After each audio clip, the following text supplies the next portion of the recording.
from Death Valley, standing 6'10", weighing 330 pounds, The Undertaker! That's not bad. It's okay. Fury!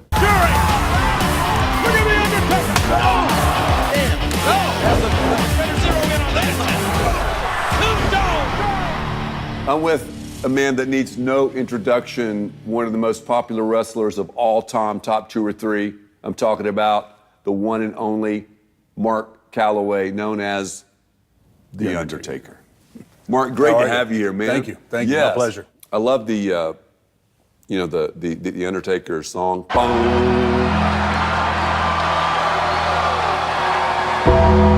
That makes me just like, get chilled. And Yeah, it has been, I don't know that, I can't say that I was smart enough to have the presence of mind to do it. I got the call from Vince. I'm Vince McMahon, and you will treat me with respect! The call was something like this. The phone rings, I pick it up. Hello? Is this The Undertaker? Undertaker? Yeah, this is The Undertaker. Oh, all right then. Hey, can you be up here tomorrow? You know? And next day I was on the plane. That was Vince? That was Vince, called me. He had this character, which the original character was based on an old Western, Undertaker. Wow. At the time, people were so just enthralled with it because it was so different. Like, you know, most interview segments or the way that most wrestlers talk, you know, was, you know, well, let me tell you something. Well, let me tell you something, brother. You made a lot of promises to the Macho Man, didn't you? Who are you to ever tell me how to wrestle? What I said, I talked very low. You will rest in peace. You know, and obviously, you know, it was very menacing words, but you know, when someone, if you're in a room or something, and someone starts to talk low, well, what do? You kind of lean forward. That's right.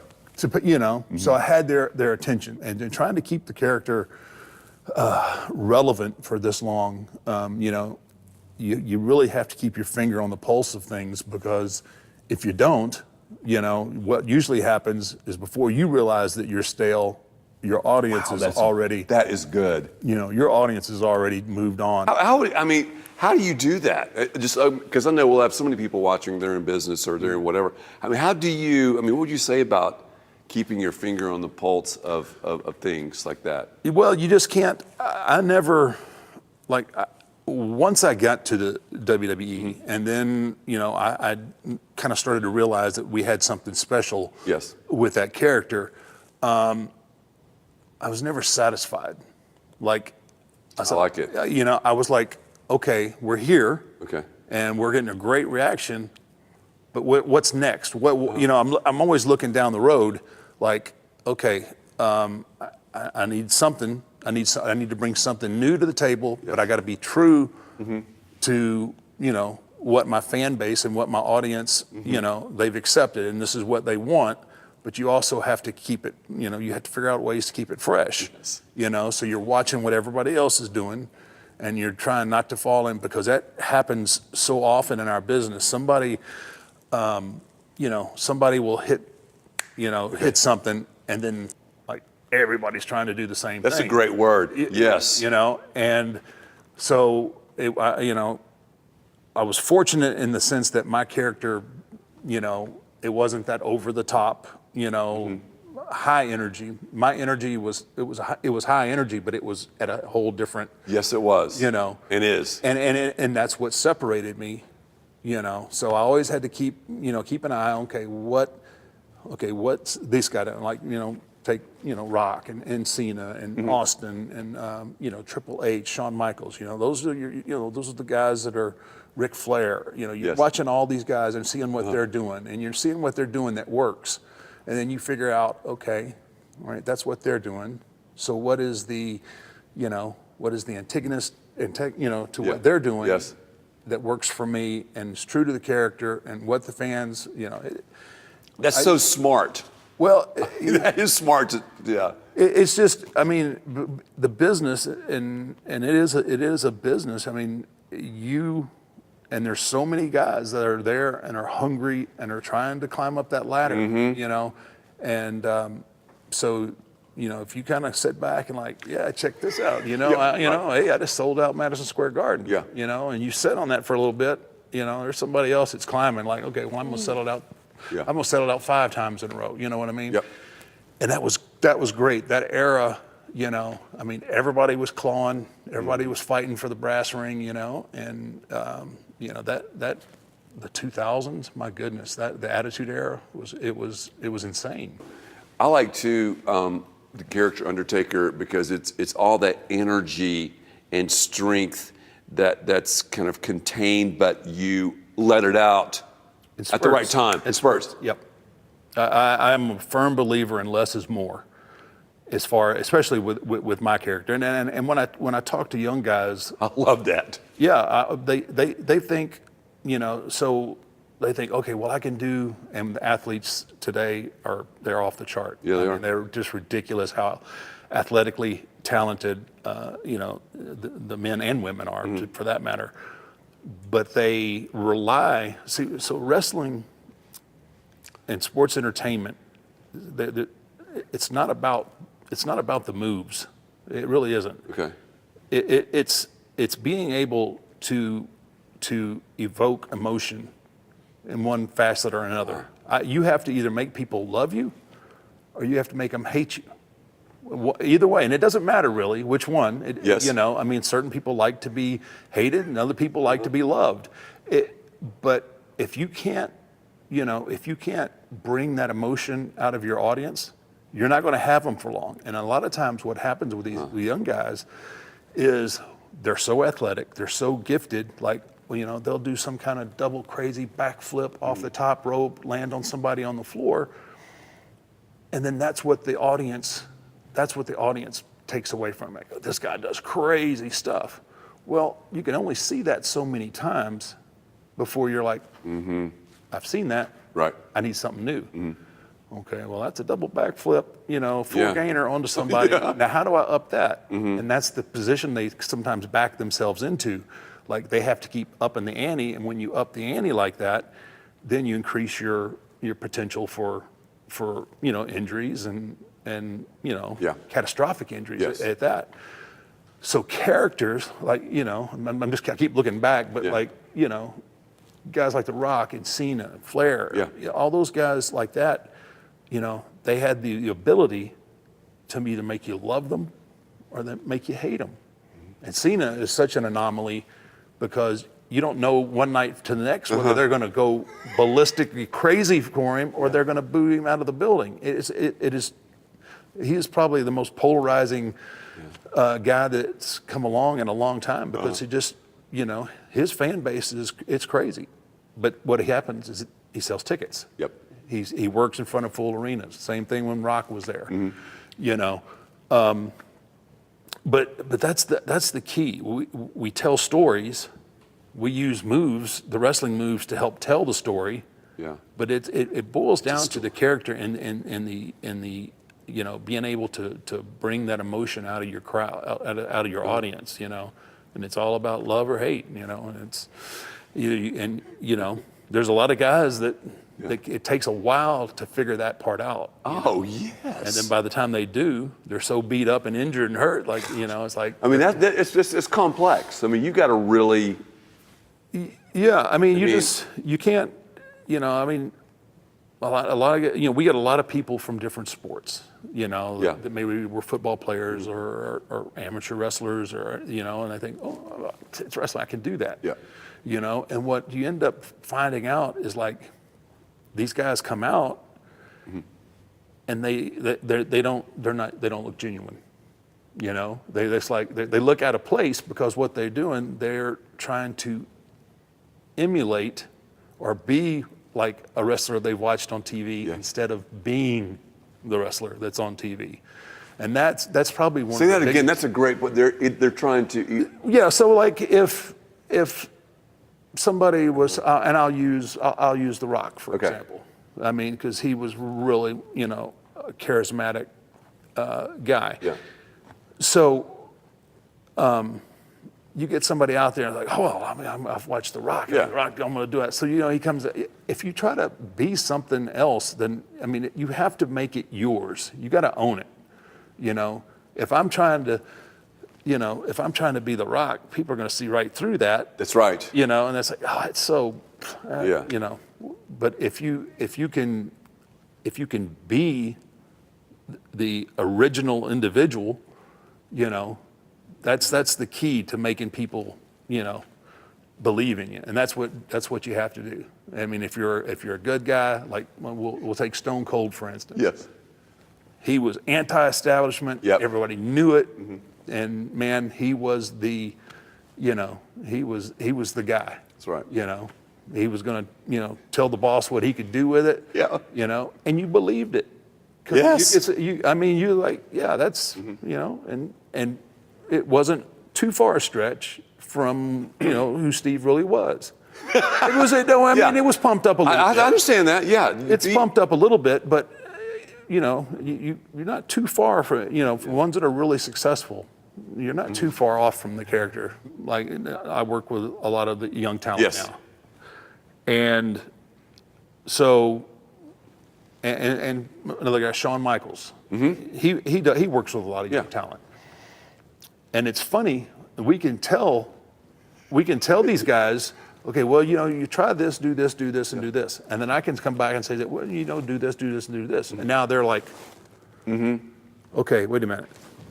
I got one guy here that's done all this, and he's telling me one thing, and we got another guy that's saying this, you know. That's the hard part, is putting it together. Taking those pieces and figure out, okay, okay, I see what Mac's doing there. I like that. That will work. But you can't, you know, you can't just take, okay, that worked for him, it's going to work for me. That's It doesn't work right. that way. You got to figure out how to take all this information, all these different personalities, and formulate your own. And that's, you know, like I said, that's one of the trickier aspects of whether you're a success or, you know. You know, one time, Mark, I was over in Australia at a leadership conference, and they were talking about how people that sometimes try to be someone they're not, they call them tryhards. I know you've probably heard that before. He's a tryhard. So that's kind of what you're saying. In other words, you learn from everybody, but take that, and you have to somehow, and that's the complexity of it, I guess, make it your own. Make it your own. That's the key. You have to be able to take all this information in and figure out how this information works, how it works for me, you know. And Okay, and Mark, here's how I fell into wrestling, basically loving wrestling. I grew up in the Carolinas, North and South Carolina, before I moved to Texas. And we had Mid-Atlantic Championship, there you go, wrestling. I remember Flair when he first came on the scene. And I mean, back in the day, 3 channels on your television. Cable was, you know, it was. You never even thought about cable. I'm not sure it was even invented at that point. Maybe it was, whatever. But 3 channels, no social media, obviously. My brother and I, man, on every Saturday, I mean, we're glued. And there was a little arena called Township Auditorium in Columbia, South Carolina. I'm telling you, Mark, packed out. But taking what you said earlier, Flair was so believable.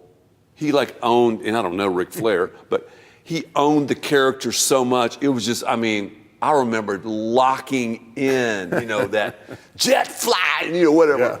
House, Slick Rick, whatever, all that. I was just, woo, I mean. He's another one that lived. I mean, he lived the character. Yes. Ric Flair was Ric Flair all the time. Always, you know, always dressed to the tens and, you know. Custom made from head to toe. Alligator, you know, alligator shoes. And everywhere you went, you saw what you saw on TV. So you know, that's just investing in your brand and investing in your character. And, you know, and that's what, you know, to this day. Mark, before you became the icon that you are, okay,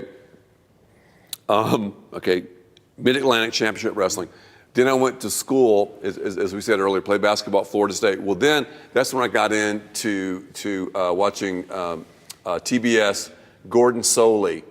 Great voice. Oh, was he unbelievable? Look at Flair, great trapezius development. Oh, he's got him in the figure four leg dive. I mean, I love, and I loved watching some of the interviews. Gordon Soley, when he would talk to someone he didn't agree with, you could see it all over his face. He even played such, He was awesome. He understood it. Yeah. I love Gordon Soley. He understood his role in the whole thing. Yes.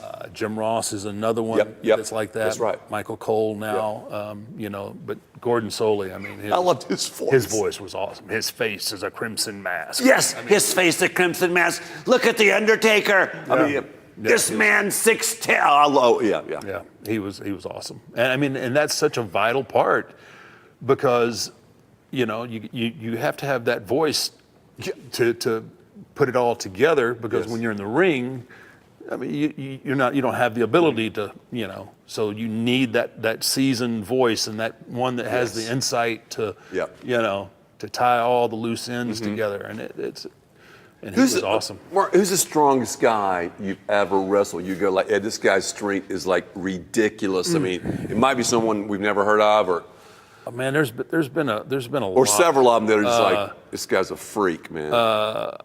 Lesnar. Really? Lesnar was, especially his first time in when he was still in his 20s, he was just a freakish athlete. He still is. Yes. But when he was in his 20s. When he was in his 20s and he first came up, I mean, he was a NCAA national. He was a heavyweight champion, national champion, and he defied what your mind would tell you because you would see him. Yeah. He's like 6'4", 285, 290. Yeah.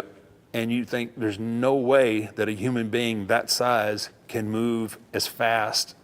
Really? I mean, his single leg or double leg shot would be the same as somebody that was 180 pounds. I mean, he just really, really freakish. He was one. There's a guy out, Kane. My gosh, Kane is just incredibly strong. Man, there's been some Mark Henry. Oh my gosh, Mark Henry is he's just Mark Henry is at a if I can whole nother level. I've seen him. Now this is a great story. So when we travel overseas, once we get to wherever we're going, we travel on bus, by buses, so you get the good guys on one bus and the bad guys on the other. Anyway, we were checking out of a hotel one morning. We had like a 4-hour drive to the next city, wherever we were going. And there was, in front of the first bus was a car. And we couldn't, the driver didn't have enough room to pull out. And, we're sitting there and like, no one can find who owns this car and everything, everybody's looking at their watch like, oh my gosh, everybody's worried, I got to go to the gym and I got to eat and all this other. Mark gets wind of it. He goes, I'll handle it. Mark gets up, goes off the bus, grabs the towel, goes to the back end of this car, puts the towel underneath the fender well. He reaches under it and he picks it up and he takes a couple steps and puts it down. He looks at his hands, fixes the towel, hooks it under there again.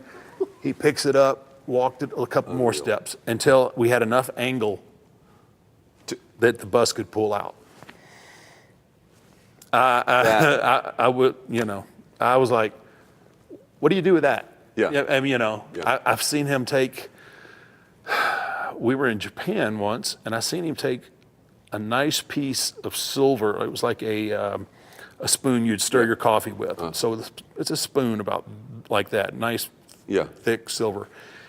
And he twisted it like a pretzel. I've seen him take frying pans and bend them in half. That was just a gift that he was given that not many people have. No. Yeah. I mean, just the nicest guy in the world, but Have you ever wrestled Andre? I never got the chance to wrestle Andre. By the time that I got to what was WWF then, Yes. WWE now, by the time that I got there, his health was really in decline. He wrestled a few times, and it was funny because Andre really was old school, and Andre didn't like big guys either. Really? He did not like big. He loved me, but thank goodness. But for most big guys, I don't know, he thought they were arrogant or bullies Yes. or whatnot, but he had his way with a lot of guys that you would just go, ooh, that was a pretty tough guy. Andre would set him Take him straight. Anyway, he liked me, and he was like, even, and I guess we always think we got one left in us, you know. But Andre, he'd always, I would come in, he was always, now he's Andre the Giant at the time, biggest star that's ever, at that time, really been in wrestling. Worldwide phenomenon. He was always the first guy in the locker room. He was always there. He loved to sit there and play cribbage before he'd go. And I'd come in, and, I'd say, hey, boss, how you doing today? Oh, good. One day, kid, me and you, I have an idea. I was like, oh, really, boss? Tell me about it. Oh, and he'd never tell me. Never tell me. And a good friend of mine to this day, his name's Tim White, and he drove Andre around. He was one of my referees, and I'd ask Tim all the time. I said, did he ever tell you? He would never tell me. He was an old school Andre. He didn't want anybody else to do it because he thought he was going to get to a point where he could get back in the ring and we could do this. And, man. have a really big deal. So no one knows what it was. But, he ended up passing away, and he never let me know. God. And I wonder to this day because I was like, man, I bet it was good. So. I bet it. Mark, what do you like to do other than, I know you're so busy traveling around the world, appearances, your business. What do you enjoy, recreationally, just hanging out? What do you like to do? Well, it's kind of funny because I was on the road for so long,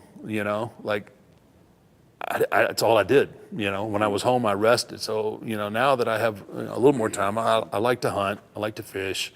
Where do you like to fish? It doesn't matter wherever they're biting. I mean, we got a pond in the neighborhood that's stocked full. I don't mind just going out there and throwing a line in.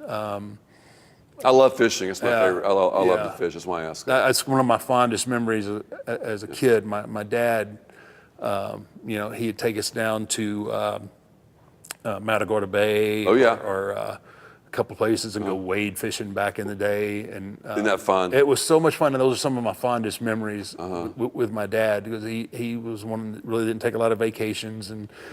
But man, when we went fishing, that was that was funny because that was like pre-Jaws, and you'd have a stringer full of redfish behind you, and things bumping into you, and you never even really thought about it being a shark. But Mark, okay, talk to me about the travel though, because I know people watching this, a few, but most people have no idea how much you travel. For example, just kind of give me, I don't know how to say this, but kind of an average time where, okay, you're wrestling around, North America, and then let's say you go to Japan, to just generally. So when I was going full time, I know I had a stretch, I'm going to say probably 8 years, where I averaged over 270 dates a year gone on the road. I'd be out sometimes 30, 40 days. And that's working every day. Night. So you're saying you wrestled 270 times? Well, more than that, because in part of the year, back in the early 90s, there's part of the year, like when the winter and the kids go back to school, that we would work twice on Saturday and twice on Sunday. So we would say, I'd be in Rochester, New York at noon or 1, you'd wrestle, change your clothes, get in your rent-a-car, and then drive to Rochester and Syracuse, and then fortunately I got to a point where I could say, look, I can't. I took a page out of Andre's book, and I said, look, I can't do these double shots like that. I mean, it was just, you're taking off, you're sore, you're cold and you're wet, but that was just the norm for a long time. That's just how it was done, and sometimes in the middle of a tour here in North America. So in North America, when we tour, the company flies you to, so I live here in Austin, so they would fly me, say, to Chicago. Okay. All right, and then you go to rent a car, or however it's basically your travel is up to you from the time that you land. Mm-hmm. So whether you want, car service or rent a car, I learned really late. I started leasing a bus, which I wish I had done a lot sooner. Yeah. I mean, it's a big expense, but I think it would have prolonged my ability to work a fuller schedule. Right.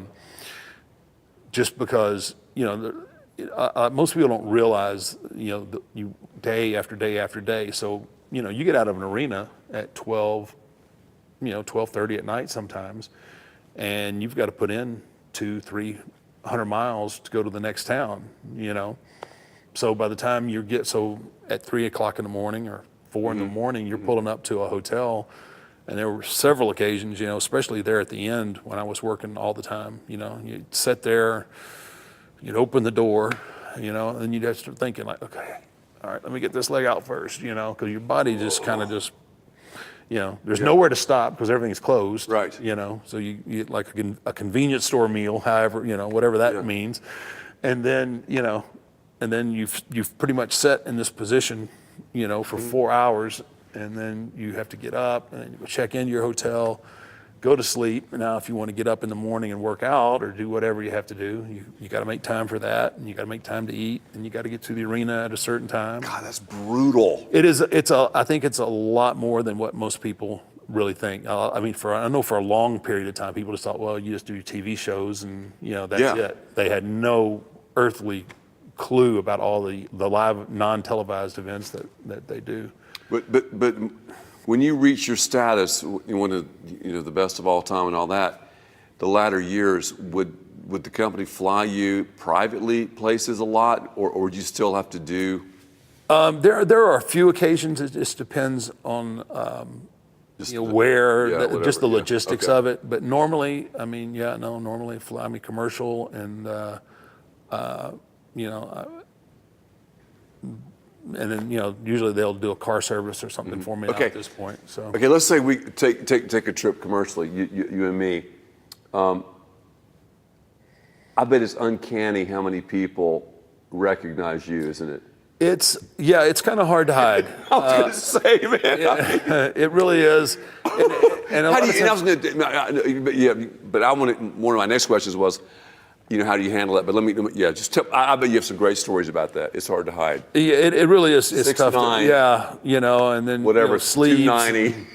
Even if they're not wrestling fans, it doesn't take too many removals to find somebody who that person knows. Oh yes. So normally, your size, you're like, wow, that's a big dude. I wonder if he plays football or what, and then all of a sudden, oh, wait a minute, no, that's the Undertaker. That's the Gravedigger. Or, all these different, and then it's just like, so for years there. So like I said, I kind of lived the character. So it was this guy everywhere, right? And so people, I bet. Well, it was like, if they came up to me, then it would be different. But I mean, I kind of try to give them that aura, like, don't mess with him because he may, he may, drop you where you stand, right? And because people, they don't really. I would be scared to come up to him if this dude, and I'm thinking like, wow, there's the Undertaker. It's funny because there's a lot of people think that, and then they'll either send. Like they're sending wives. They'll send somebody that maybe has no clue, right? And then if I don't snap at them, then they come over like, and I'm like, really? You sent your wife over here? I'm gonna take a picture with her, but I'm not taking a picture with you because you need to man up a little bit. I try to be as accommodating as I can. Yes. Unless my kids are with me, I understand that. I'm a little. I try to be as polite as I can. Yeah. Like I don't want my kids' pictures taken. Yes. I don't want them on social media. Right. Really protective of that, and so I normally say, look, my family's with me. Normally I would, but I don't take pictures because it just causes something. And most people understand that. and respect it. So, Mark, every day of your life, I mean, wherever you go, someone is going to come up to you. Pretty much. I mean, I don't really, when I'm home now. That's crazy. And I mean, and that's just me. I mean, if you think about like pop stars or movie stars, Yes. I mean, it's really ridiculous. And people, you obviously you want to treat your fan base right, but I mean, people really assume and take a lot for granted. Like, They do, don't they? They're like, well, I'm your fan. You need to be. I'm like, Yes. I get that, and that's why I show up to the towns that I'm booked, and I work my tail off for you. Right. That's my obligation. Yes. That's I give it everything I have. Right. Whether at this point, however much I got left, I give it to you. Yeah. This is a bonus.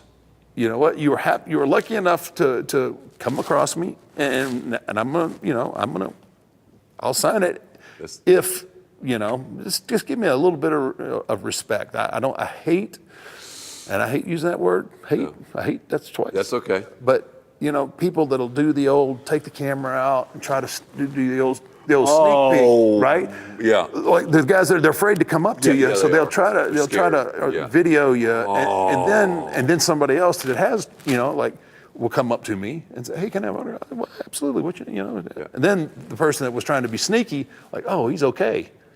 Oh, I'm gonna go up to him. I'm like, wait a minute. Yeah. What about the 10 pictures you just took a minute ago? Oh, well, I did. I'm like, Have you ever had anybody try to say, let's not fight or not fight or some? Surely people aren't that crazy. Well, they are. I have people ask me all the time, hey, will you choke slam me?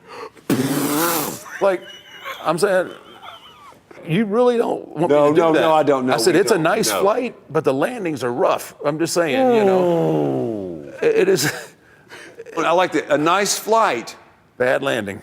Whoa. Yeah, it's just. But Wow. really, I've been very fortunate. And your jujitsu too. This guy. Here's what people don't know about these guys like this. This guy, obviously, one of the top 2 or 3 of all time. But my brother does a lot of the MMA stuff. He's told me, he goes, a professional wrestler. I don't care who you are, how big you are, how bad you are, how tough you think they are.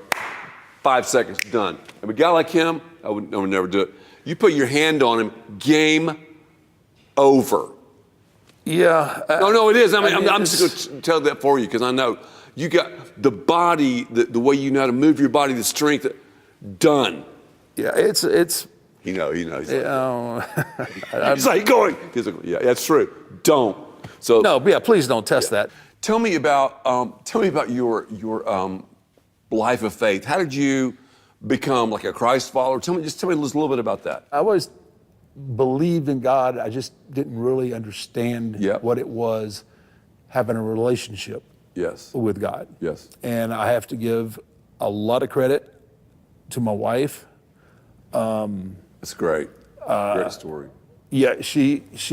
I mean, she. See, those was Florida really- State girls. There Well, you go. that- see. Well, that I married one too. I married one too. Her whole family is Florida State. I mean, her mom, her dad. But very, very strong in her faith. Yeah. And It's a Christian school. And anyway, she would like, you just come with me. Yeah. And I'm like, babe, I'm telling you. I mean, I walk through those doors. The roof's going to start shaking, and I was like, I'm good. I mean, I'm good with God. I believe in. She said, no, it's Mark. There's so much more to it than that. So I said, okay. I said, I'm going to go, but if lightning bolts start flying, don't blame me. And that's how it started. That was very important to her. That I have a relationship, with Christ, and to really understand what that means. Yes. So once again, God working in in the ways that He does, put us here at Lake Hills Church. That's great. It was, Mark, that's a great story, man. It really was. I sat down, and it was like we were having a conversation. Yes. With, 3,000 people. 3,000 people. It felt like an intimate conversation. It was the perfect place at the perfect time. Yes. For me. God definitely used so many great things to bring you guys together. That's awesome. No, it really is. Mark, how many? Tell me some quick injuries you've had over the years. Okay, let's see. Both eye sockets have been crushed. Your eye sockets? Yeah. Both. At one time? No, they were separate. They were years apart. I've had probably, I'm guessing we're closing in on 20 different orthopedic type surgeries from just wrestling related injuries. Both hips have been, had a form of hip replacements, torn biceps, torn pecs, torn triceps, bone spurs, training. You know you're on a level that very few people have ever thought about being on. I just think I'm probably a little tougher than I am smart. Yes. He takes it. I've seen you a lot of times. Yeah, so that's a choke slam. So how do you? You really want to know how I get people up? Yeah, no, you don't have to do it. No, Okay, because yeah, I don't it's wanna- really uncomfortable. Whoa. No, because sometimes, I mean, Grab 'em. yeah, absolutely. I grab a handful, and if you don't go up, if you don't jump, you're going to get, you're going to get a little wedge there. It's the oldest trick in the book. Who's the biggest guy you've ever? I mean, when you're at your, when this was fixed and everything, how big are we talking about? How much you guys weigh? You see, four. I got a four. It wasn't real high, but I did a 400 pounder. It wasn't. I mean, it wasn't like. It wasn't high though. It wasn't high. I mean, but I don't care. I love like you get somebody like you get somebody like a Rey Mysterio, some of the little guys, man. Those are awesome. Then you could just walk around. The Undertaker. Mark, thank you. My pleasure. So much for giving us the time. The Undertaker, Mark Calloway. This guy's the real deal. Great guy. Loves the Lord. I mean, just down to earth. But we're talking The Undertaker.